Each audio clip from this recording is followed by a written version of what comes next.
حضرت علی رضی اللہ عنہ فرماتے ہیں کہ جب میرا دل چاہتا ہے کہ اللہ مجھ سے باتیں کریں، جب میرا دل چاہتا ہے کہ اللہ مجھ سے باتیں کریں تو میں قرآن پاک کھول کر بیٹھ جاتا ہوں اور اس کو پڑھنا شروع کر دیتا ہوں۔ قرآن اللہ کا کلام ہے، گویا اللہ اپنے بندوں سے مخاطب ہیں، تو میں قرآن پڑھنا شروع کر دیتا ہوں کہ اللہ مجھ سے گفتگو کر رہے ہیں۔ اور جب میرا یہ دل چاہتا ہے کہ میں اللہ سے باتیں کروں تو میں نماز پڑھنا شروع کر دیتا ہوں۔ نماز میں بندہ اللہ کی طرف متوجہ ہو جاتا ہے اور اللہ بندے کی طرف متوجہ ہو جاتے ہیں۔ تو بندہ اتنی سپیڈ میں ہو کہ اسے اللہ کو ٹائم ہی نہ دینا آ رہا ہو، تو یہ کیسی نماز اور کیسا سبحان ربی العظیم۔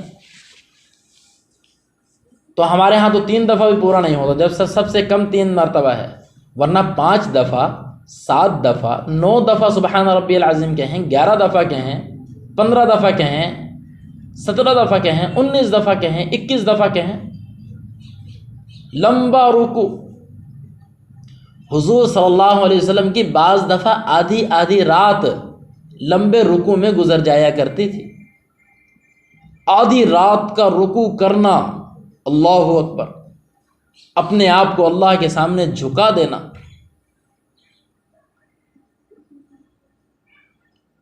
اور پھر کہنا سبحان ربی العظیم، یا اللہ میرے دل کے اندر دنیا کی محبت اس لیے آئی کہ میں دنیا میں رہتی ہوں۔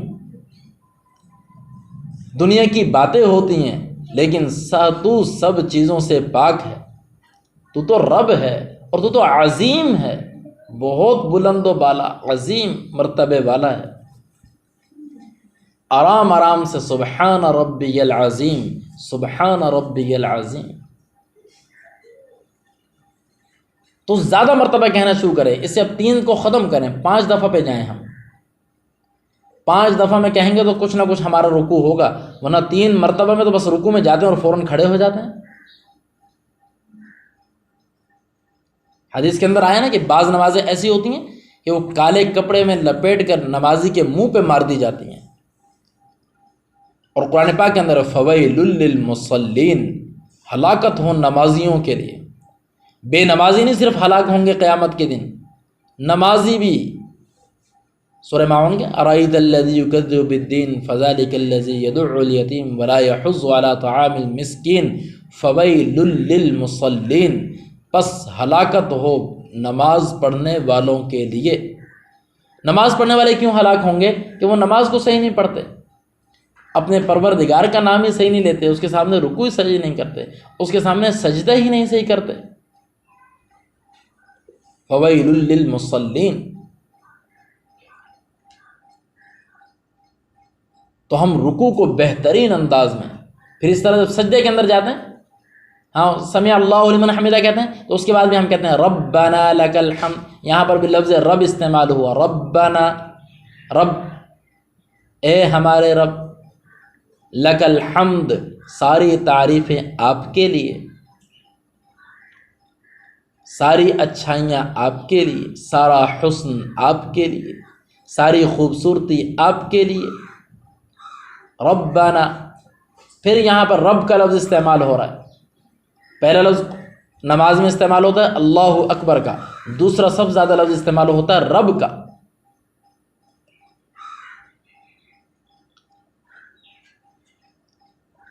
ثنا کے اندر رب، اور سورہ فاتحہ کے اندر لفظ رب، الحمدللہ رب العالمین، رب۔ رکوع کے اندر رب، قومہ کے اندر رب، ربنا لک الحمد۔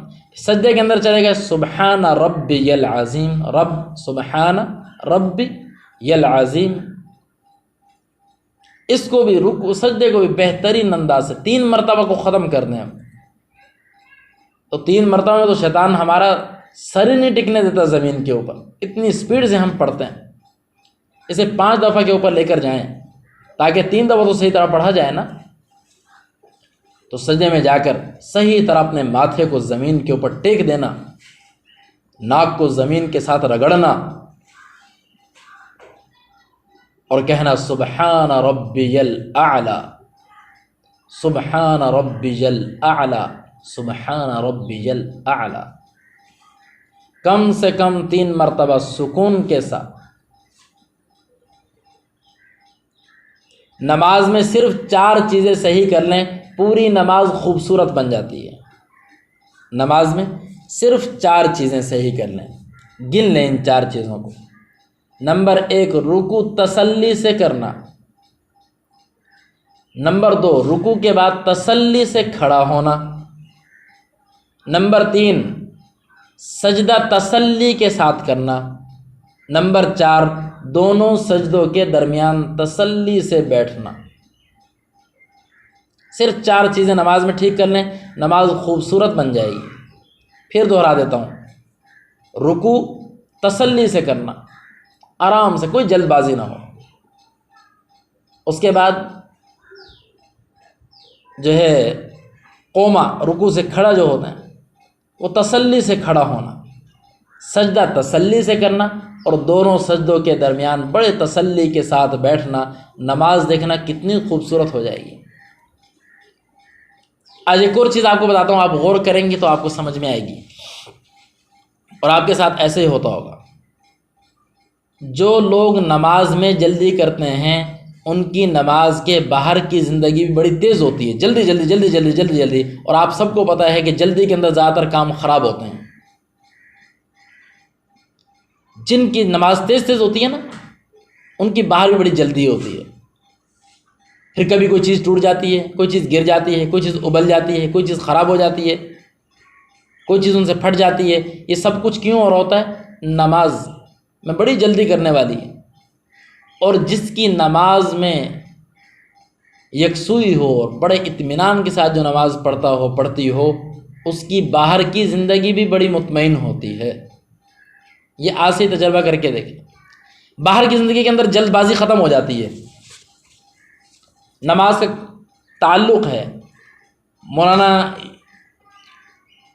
یوسف رحمۃ اللہ علیہ، جنہوں نے تبلیغی جماعت کا کام شروع کیا، ان کے بیٹے مولانا الیاس کے بیٹے مولانا یوسف رحمۃ اللہ علیہ، ان کا خادم ان کے پاس چائے لے کر آ رہا تھا، پیرس کے اندر پیالہ رکھا ہوا تھا، اور وہ چائے لے کر آنے لگا تو ایک دم اس کو ٹھوکر لگی، اور چائے وہ بھی گر اور چائے بھی گر گئی۔ تو ایک دم وہ اٹھانے لگا تو مولانا نے اس کو پکڑ لیا، کہا تو اپنی نماز صحیح کر، اپنی نماز صحیح کر۔ اس نے کہا جی اچھا جی اچھا جی، اور وہ اپنا جلدی جلدی بیچارہ گھبرا گیا کیونکہ ساری چائے نیچے گر چکی تھی، وہ جلدی جلدی وہ کرنے لگا۔ اچھا، ایک ساتھ ہی ان کے ایک اور آدمی بیٹھا ہوا تھا، تو وہ کہنے لگا حضرت اس سے چائے گری اور آپ کہہ رہے ہیں کہ نماز صحیح کر، یہ تو عجیب سی بات ہے۔